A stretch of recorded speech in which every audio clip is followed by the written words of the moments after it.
자, 오늘도 헬마우스 임경빈 작가와 함께합니다. 어서 오세요. 안녕하세요. 머리가 자르셨습니까? 네, 어제 예. 머리를 해서 아주 좋습니다. 진심입니다. 예. 자, 네. 오늘 여론조사부터 볼까요? 네, 오프닝에 소개해주신 여론조사가 한국갤럽의 정기 여론조사입니다. 취임 2주년을 맞이한 윤석열 대통령의 국정 지지율 24%의 긍정평가로 이제 나타났다라는 건데, 한국갤럽이 지난 7일부터 9일까지 전국 만 18세 이상 남녀 1000명을 대상으로 조사를 했고요. 자세한 내용은 중앙선거 여론조사 심의위원회 홈페이지를 참조하시면 됩니다. 예. 여기서 이제 긍정평가가 24%, 총선 후에 처음으로 진행됐던 한국갤럽 조사가 4월 셋째 주 조사였는데, 예. 이때는 윤석열 대통령 취임 이후 최저치 23%가 나왔었고요. 네. 그리고 지난주인 넷째 주에는 조금 1%포인트가 약간 올라서 24%, 이번 주에도 24% 이렇게 나왔습니다. 부정평가가 지난주에 비해서 2%포인트 올랐는데 67%가 나와서 굉장히 높은 부정평가율을 유지를 하고 있다, 이렇게 봐야 될 것 같은데, 이 취임 2주년 이 지표가 역대 6공화국 출범 이후에 재임했었던 대통령들 중에서 가장 낮다. 네. 이게 좀 특이할 만한 점인 것 같습니다. 이전에는 1990년 2월에 노태우 당시 대통령이 28%로 최저치를 기록을 했었는데, 예. 윤석열 대통령이 24%로 이 기록을 깼고요. 김대중 전 대통령이 2년차에 49%, 문재인 전 대통령이 2년차 47%, 이명박 44%, 김영삼 37% 이런 순이었던 거에 비하면 상당히 좀 이게 낮은 그런 지표로 나오고 있습니다. 통계를 다시 살펴봐야겠지만요. 네.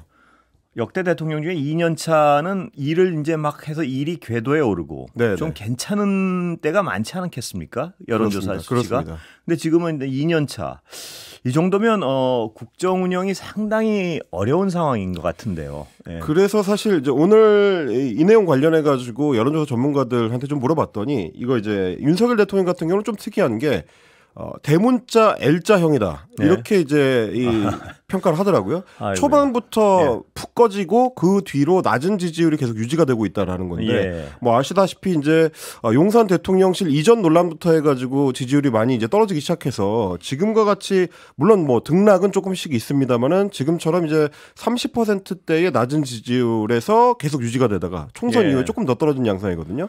이게 근데 이 정도면요. 네. 24%면 거의 핵심 지지층, 이른바 콘크리트 지지층만 남아있다, 이렇게 볼 수 그렇습니다. 있는데, 여기서 더 떨어지면 정말 어떤 정권 입장에서는 위험해지는 상황인 것 같아요. 예. 사실은 엄밀히 말하면 이미 위험한 지금도 상황이다라고 위험하죠. 볼 예. 수 있는데, 왜냐하면 보통 대통령의 국정 운영을 위해서 반드시 필요한 최저선을 35% 정도로 예. 뭐가 굴러가려면 적어도. 그렇습니다. 예. 그 전문가들이 꼽습니다. 그리고 이제 40% 이상은 되어야 자기 어젠다, 국정 어젠다를 이제 국회하고 협의해가지고 추진할 수 있다, 이 정도 예. 수준을 보거든요. 근데 지금 이제 30% 이하로 떨어진 지도 상당 기간이 됐기 때문에 사실상 대통령이 뭔가 정책을 실현을 시키고 싶어도 지금 국회에 협조를 얻어내기에도 너무 본인이 갖고 있는 자본이 적다, 예. 뭐 이렇게 이제 평가를 할 수밖에 없는 거라, 그래서 사실 어제의 기자회견, 2주년 기자회견이 중요했다라고 보수 언론 매체들이 한 목소리로 이야기를 했던 겁니다. 예. 어저께 반영된 건가요?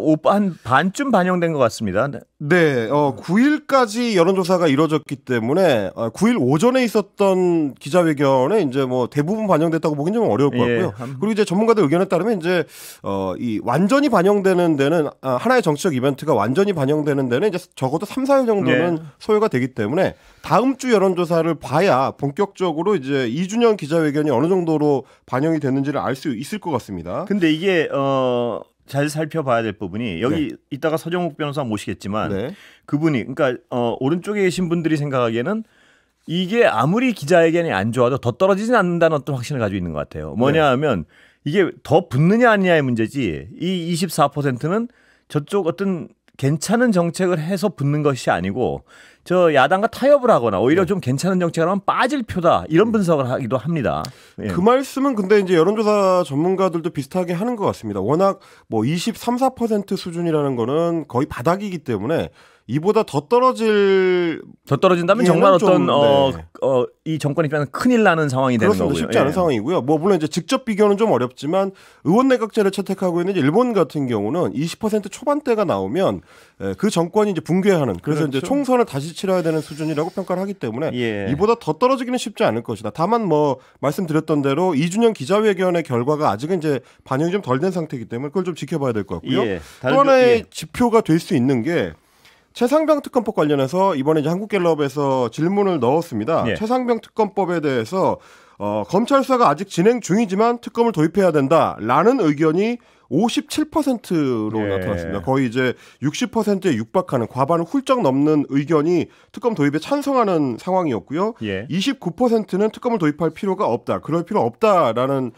얘기가 나왔습니다. 특히 스스로를 보수 성향이라고 응답한 유권자들 중에서 43%가 특검 도입을 요구하고 있는 상황이었기 때문에 대통령실이나 윤석열 대통령 입장에서는 좀 상당히 여론의 압박을 앞으로도 상당 기간 강하게 받을 수밖에 없는 그런 여론 환경입니다. 거부권을 행사하기엔 상당히 부담스러운 여론조사죠. 네. 물론 그럼에도 불구하고 어제 대통령은 기자회견에서 이제 거부권 행사를 사실상 뭐 입장을 밝히긴 했습니다. 그렇습니다. 그리고 이 재의 요구가 왔을 때 다시 재의결할 때 여당 의원들로서도 상당히 부담이 갈 수밖에 없는 여론조사입니다. 여론의 부담을 이제 상당히 안고 갈 수밖에 없는 그런 상황인 거죠. 다른 조사는 뭐 있습니까 오늘? 네, 오늘 대통령실 소식을 하나 좀 추가로 말씀을 드리자면 시민사회 수석으로 전광삼 전 시민소통비서관을 대통령이 임명을 했습니다.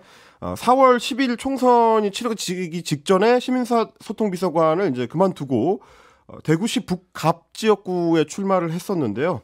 국민의힘의 당내 경선에서 져서 공천 탈락을 한 바가 있습니다. 그러니까 이제 출마를 위해서 대통령실을 나갔다가 떨어지고 나니까 다시 돌아온 그런 모양이 됐고요. 오히려 이제 승진해서 돌아온 모양새가 됐는데 비슷한 상황을 저희가 이제 며칠 전에 말씀드린 바가 있습니다. 출마했다가 낙천하거나 낙선해서 다시 대통령실로 돌아온 두 번째 케이스인데 민정수석실 산하로 옮긴 공직기강 비서관의 이원모 전 인사비서관이 내정됐기 때문에 이번이 이제 두 번째 사례가 되겠습니다. 어쨌든 시민사회 수석을 새로 채우면서 대통령실은 이제 3기 인사를 마무리했다. 라고 이제 이야기가 되고요. 기존에 이미 사의를 표명했던 성태윤 정책실장이라든지 이도훈 홍보수석, 박춘섭 경제수석, 장상윤 사회수석 등등은 유임이 되는 걸로 결론이 났습니다. 사람이 그렇게 없는 건가요? 아니면 누구 특정인을 굉장히 많이 선호하는 건가요? 뭐 양쪽 다겠죠. 뭐 그럴 수도 있을 것 같고요. 뭐 이러다 보니까 뭐 이제 이원모 비서관에 이어서 정광삼 수석까지 대통령실로 일명 이제 돌아오다 보니까 장해찬 전 후보 같은 경우도 지금 이제 새로운 뉴미디어 비서관 후보로 계속 거론이 되고 있는데 다시 대통령실로 들어가는 거 아니냐 뭐 이런 좀 이야기들도 나오고 있는 상황입니다. 글쎄요. 지금까지 어떤 그 인사 기준을 볼 땐 충분히 가능한 일처럼 보이는데 그래도 될까요?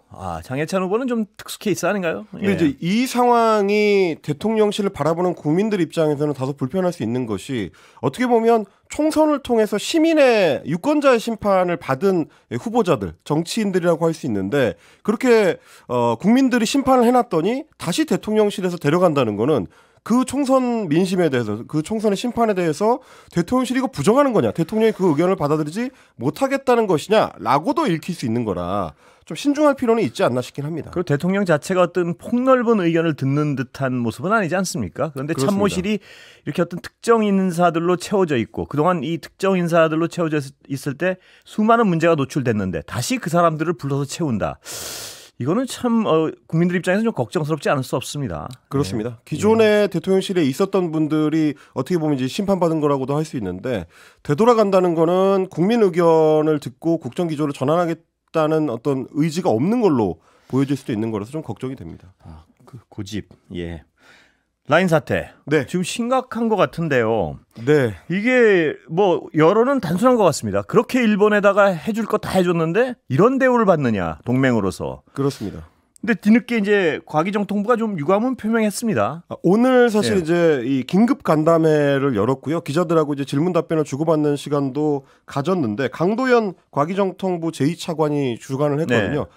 그야말로 기자들의 질문이 쏟아졌습니다. 왜냐하면 그 동안에는 과기정통부 이종호 장관이나 정통부의 과기부의 어떤 공식 입장들이 다소 좀 유보적이고 소극적이다라는 평가들이 많았기 때문에 정부는 뭐 하고 있느냐라는 이제 국민적 질문에 대해서 기자들이 사실상 이제 대신하는 그런 모습이었는데요.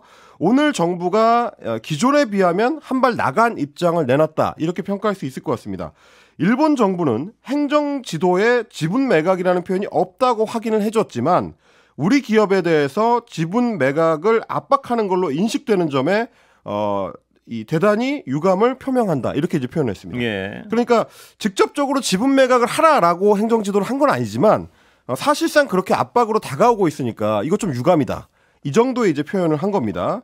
그러면서 이렇게 얘기했습니다. 우리 기업에 대한 차별적 조치와 우리 기업의 의사에 반하는 부당한 조치에 대해서는 단호하고 강력히 대응해 나가겠다. 그러니까 부당한 조치가 있으면 대응하겠다라는 이제 조건절이고요.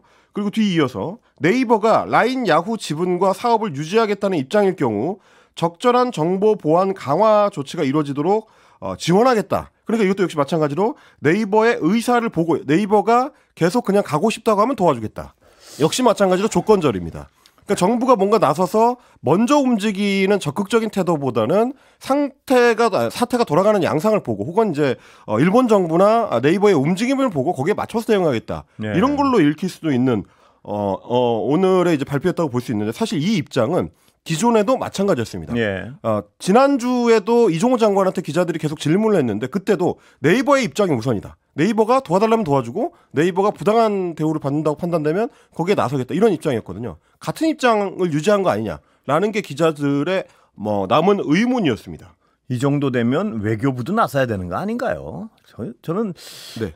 그렇게 어떤 일본 말을 다 들어줬는데 이건 어떤 법적으로도 약간 문제가 될 만한 압박 아니겠습니까? 지분 문제는. 사실 이제 두 가지 문제가 다 있는 것 같습니다. 이런 경우에는 우리 외교부나 주일 대사관 같은 경우도 적극적으로 움직여야 되지만 그러려면 사실은 주무부처인 정보통신부가 적극적으로 과기정통부가 적극적으로 외교부에 이 협력을 요청을 해줘야 되거든요. 그러니까 외교부가 그냥 단독으로 움직일 수 있는 건 아니고 같이 하도록 과기정통부에서 요구를 해야 되는데 지금의 과기부의 입장이라면 사실은 외교부의 적극적인 외교 행보를 요청할 것 같지는 않고 네. 그러다 보니까 양쪽이 다 소극적으로 나오는 걸로 지금 국민들은 이제 판단을 하고 있는 거죠. 근데 이게 잘 이해가 안 가는 부분이요.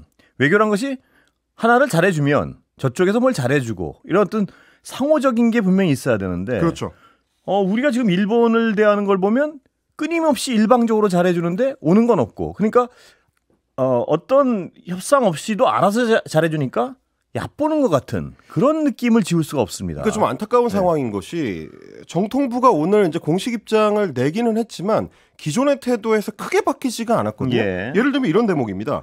지난달 26일, 그러니까 4월 26일에 우리 기업에 대한 차별적 조치가 있어서는 안 된다는 확고한 입장을 가지고 주일 한국 대사관을 통해서 일본 총무성 관계자들을 만났고 그 이후에도 외교 채널을 통해서 일본 정부의 정확한 입장을 확인해 왔다라고 이야기를 했습니다. 근데 이거는 너무 당연한 거라서 사실 하나만 하는 얘기입니다. 그렇습니다. 우리 기업들이 차별적 조치를 받아서는 안 된다는 입장은 당연히 우리 정부는 갖고 있어야 되는 거고 그런 상황인지 아닌지를 일본 정부에 확인하는 거는 원래 해야 되는 일입니다. 그러면 결론이 뭐냐는 거거든요. 일본 총무성이 그래서 네이버를 압박하고 있느냐 아니냐.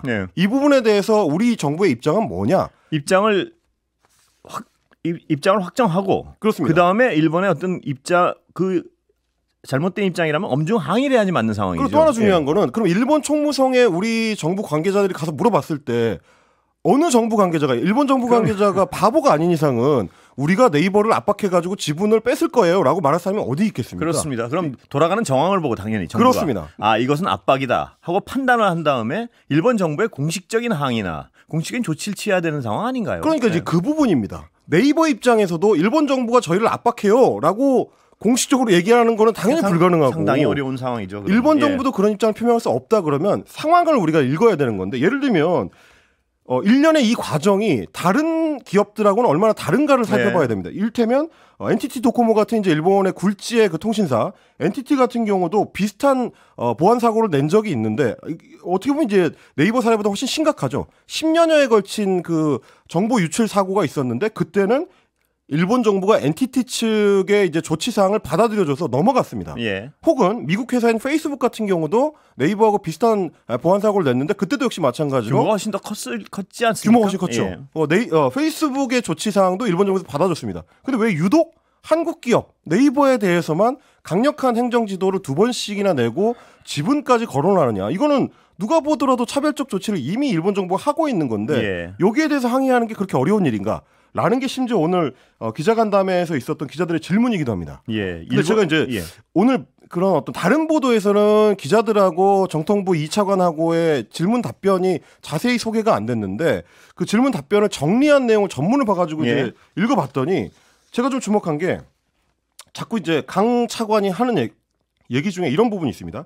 네이버의 자율적인 판단과 의사결정, 네이버의 자율적 결정, 네이버의 입장, 네이버의 판단 이런 걸 계속해서 강조를 합니다. 그러니까 우리 정부는 이 사안에 적극적으로 개입하려는 의지가 별로 없고 네이버가 도와달라고 하면 도와주겠다. 네이버의 결정을 보조하겠다. 그러니까 결국 이 모든 사태의 핵심은 최종적으로는 네이버가 결정하는 것이다.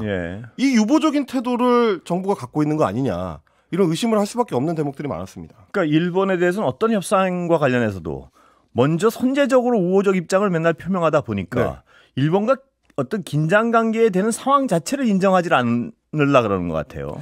그러니까 이제 오늘 기자들도 잘 이해가 안 됐던 것이 계속 질문의 내용이 뭐였냐면 네이버가 지금 자율적으로 결정을 할 수 있는 상황이라고 판단하느냐. 정통부가 그렇게 판단하느냐. 그게 이상하다는 거죠. 왜냐하면 아시다시피 이제 통신 사업 같은 경우는 일본뿐만 아니라 우리나라도 마찬가지고 미국도 마찬가지고 정부의 입김이 아주 강하게 작용하는 대표적인 사업이고요. 이 제재가 상당히 많은 사업이기 때문에 네이버 입장에서는 계속 일본에 사업을 하려면 일본 정부의 비위를 맞출 수밖에 없거든요. 눈치를 안 볼 수 없겠죠. 그러면 우리 정부는 거꾸로 그런 네이버의 상황을 감안을 해서 다른 적극적인 태도를 취하려는 노력이 들어가줘야 될 것 같은데 계속해서 우리 정통부는 네이버의 상황, 네이버의 판단, 네이버의 결정에 우리가 맞추겠다. 그럼 당연히 네이버는 일본 정부에 싫은 소리를 할 수가 없는 거죠. 그러다 보니까 오늘 강 차관이 뭐라고까지 얘기를 했냐면 네이버는 자사의 기술력과 노하우를 라인 야후에 접목하는데 현실적인 어려움을 겪고 있어서 지분 매각을 포함한 여러 대안을 중장기적인 비즈니스 관점에서 검토해왔던 상황이다. 그게 일본의 입장과 거의 유사한 것 같습니다. 보니까. 그렇습니다. 이 말에 따르면 네이버는 원래 발을 빼려고 했다.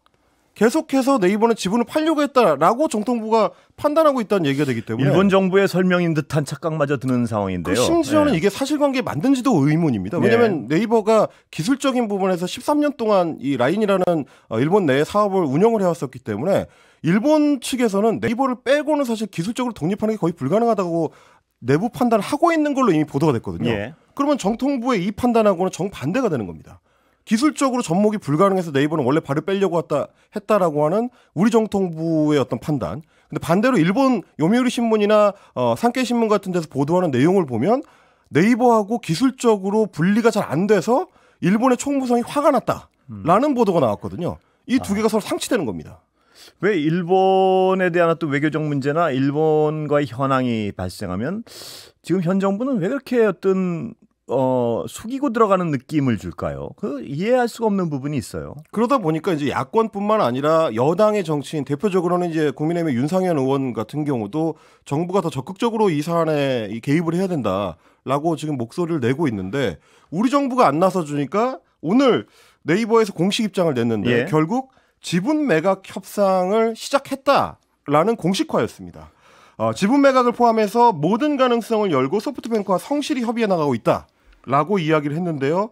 이렇게 되면 사실상 매각 절차를 진행하겠다라는 걸로 읽히는 그런 대목이고 그러면서 이제 네이버도 이렇게 얘기했습니다. 양국의 기업들이 자율적으로 판단할 사항으로 원칙을 분명히 해주신 정부의 배려에 대해서도 감사드린다. 좀 답답하군요. 결국 네이버 입장에서 봤을 때는 한국 정부가 니들끼리 알아서 하라고 발을 빼고 있구나 라는 판단을 내린 게 아니냐. 기자들은 그런 의심을 하고 있습니다. 광고 듣고 계속하겠습니다.